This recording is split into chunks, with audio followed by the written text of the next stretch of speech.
Hello and welcome to The Update. I'm Michelle Stevenson.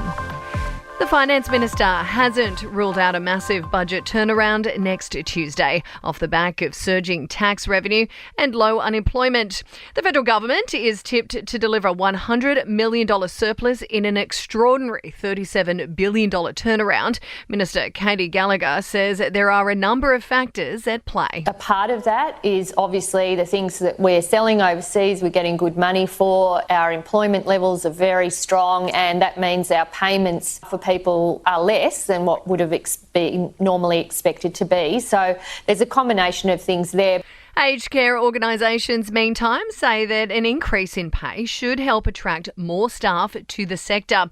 Now, more than $11 billion has been allocated in Tuesday's budget, and that's to fund a 15% pay rise for 250,000 workers.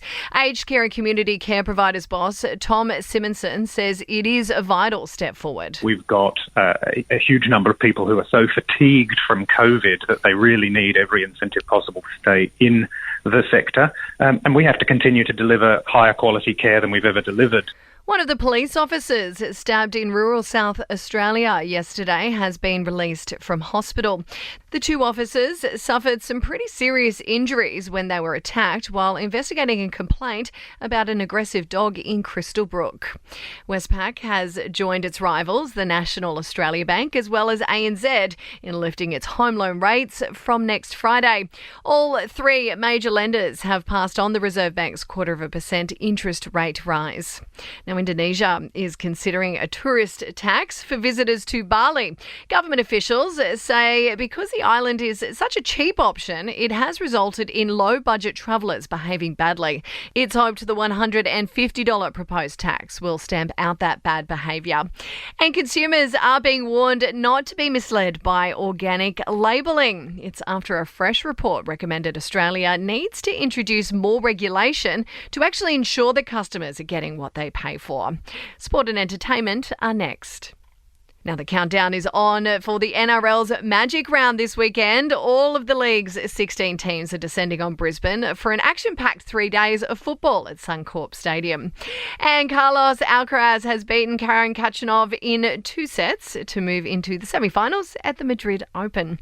Taking a look at your entertainment news, now word is Taylor Swift is back dating again following her split with Joe Alwyn. Reports are she's actually hooked up with another London boy, the 1975 frontman Matty Healy. And it seems another Hollywood star might be preparing to call Australia home. Bridesmaids actress Melissa McCarthy revealing she fell in love with Byron Bay after temporarily relocating down under to film Nicole Kidman's hit series 9 Perfect Strangers during the pandemic.